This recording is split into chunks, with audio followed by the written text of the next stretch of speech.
Good morning and welcome back to the Morning Mindset edition of the Live, Build, Change podcast. Now, it may not be morning for you, even though I call it the Morning Mindset, but I hope that it is. And the reason I say that is because I believe, and I think your experience is also likely to bear this out, that the way we start the day in terms of our thinking generally determines the way that day is going to go, the way we are going to behave and make choices and interact with people in that day.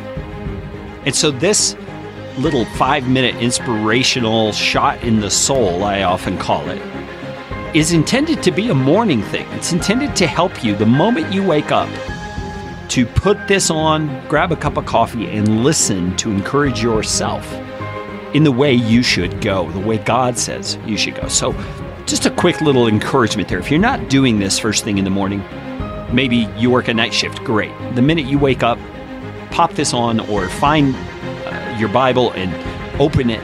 Do something to get your mind aligned with the truth. Now, I want to talk to you today about another aspect of wisdom.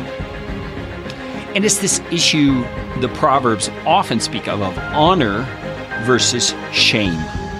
That's a contrast that we see in the book of Proverbs often. Things that happen or decisions that are made that bring honor, and then things that happen or decisions that are made that bring shame. And the contrast is used to help us prefer honor over shame. Here's an example. Proverbs chapter 10, verse number 5 says, "He who gathers in summer is a prudent son, but he who sleeps in harvest is a son who brings shame." Okay, so gathering in summer, that's an agricultural sort of a context that is referring to there.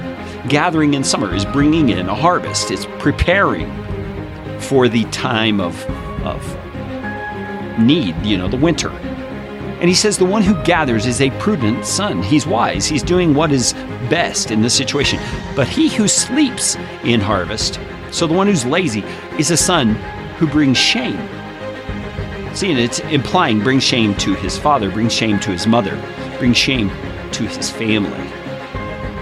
See, this idea of honor and shame are very intriguing to me because we're often told in the church, and in many cases, rightly so, that we should not be self-centered or self-seeking, but instead we should be others-seeking.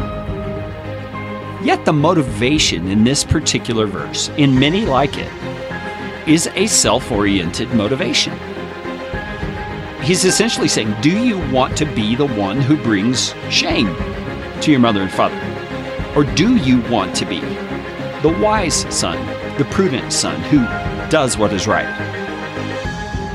And so there's this little tweak to our understanding we have to think through here if we've been taught that self-orientation is a bad thing. Self-orientation is not a bad thing when it is aligned with the will of God for you, the will of God for me. You see, God's heart for us is that we be wise people, that we be discerning people, that we not live a foolish life.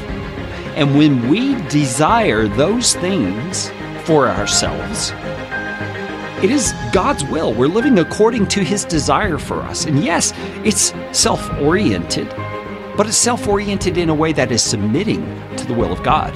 And that brings Him great honor. And at the same time, it brings great blessing to us because in this example, gathering in summer will provide for the winter, correct? See, there's a wise outcome that comes from it and a beneficial thing.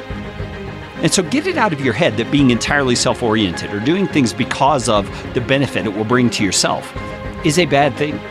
God Himself in the Proverbs motivates us by that sort of thing. So look to be that person of honor today in the interactions and conversations you have. Don't be the one who brings shame, and you'll bring great glory to yourself and to God. Let's talk again tomorrow.